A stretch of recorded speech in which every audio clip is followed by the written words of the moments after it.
Tribuners, Anda sedang menyaksikan Global Update. Ferry R. Firdaus, warga desa Pasir Goong, Kecamatan Cilaku, Kabupaten Cianjur, Jawa Barat, mendirikan tempat khusus untuk aktivitas pasangan suami istri yang diberi nama Tenda Sakinah. Ferry mengatakan tenda ini didirikan untuk memenuhi kebutuhan biologis suami istri yang terganggu akibat gempa Cianjur. Dia menjelaskan tenda Sakinah didirikan berawal dari keluhan seorang warga desa Pasir Goong yang pulang kampung seusai merantau kerja selama 2 bulan. Namun warga tersebut pulang bertepatan dengan terjadinya gempa bumi di Kabupaten Cianjur. Rumah milik warga itu rusak akibat gempa sehingga harus mengungsi di tenda yang didirikan di lapangan desa. Mendengar keluh kesah warga tersebut, akhirnya Ferry berinisiatif mendirikan tenda yang muat untuk 3 hingga 4 orang. Pada awal didirikan, keberadaan tenda Sakinah ini sempat ditentang sejumlah warga karena dianggap hal yang tabu. Namun seiring berjalannya waktu, termasuk masa tanggap darurat yang diperpanjang dan warga yang belum bisa menempati kembali rumahnya, akhirnya tenda ini diterima oleh warga. Ferry menceritakan ada kisah lucu tentang tenda Sakinah, di mana saat dirinya memasang jadwal pasangan suami istri untuk menggunakan tenda tersebut, dia memastikan tenda tersebut tidak akan disalahgunakan oleh pasangan bukan suami istri.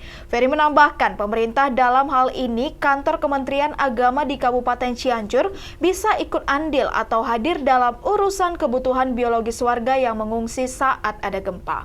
Pasir Goong, Kecamatan Cilaku, Kabupaten Cianjur, Jawa Barat, berinisiatif mendirikan tempat khusus untuk aktivitas pasangan suami istri yang diberi nama Tenda Sakinah. Tenda tersebut didirikan di lokasi pengungsian. Ferry R. Firdaus, salah satu penggagas Tenda Sakinah, mengatakan fasilitas itu dibuat untuk memenuhi kebutuhan biologis suami istri yang terganggu akibat gempa bumi. Ia menyebut tenda itu didirikan setelah ada salah seorang warga desa Pasir Goong yang pulang kampung seusai merantau kerja selama 2 bulan. Namun kepulangannya bertepatan dengan terjadinya gempa bumi di Kabupaten Cianjur.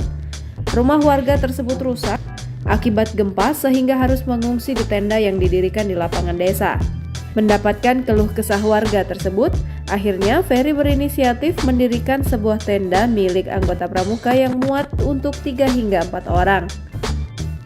Ia mengaku awalnya tenda Sakinah sempat menjadi pertentangan sejumlah warga karena dianggap hal yang tabu. Namun seiring berjalannya waktu, masa tanggap darurat dan warga belum bisa menempati kembali rumahnya, akhirnya semua warga bisa menerimanya. Ferry menceritakan ada kisah lucu saat dirinya memasang jadwal pasangan suami istri untuk menggunakan tenda tersebut. Dia memastikan tenda tersebut tidak disalahgunakan oleh pasangan bukan suami istri. Masa tanggal darurat gempa Cianjur diperpanjang hingga Sabtu 3 Desember 2022 lantaran masih ada sejumlah korban hilang yang belum ditemukan. Warga juga belum bisa kembali ke rumahnya yang rusak karena masih terjadi gempa susulan. Mereka khawatir rumahnya akan ambruk saat kembali ditempati. Demikian Global Update kali ini. Nantikan terus informasi menarik lainnya di Facebook dan YouTube Tribun Medan.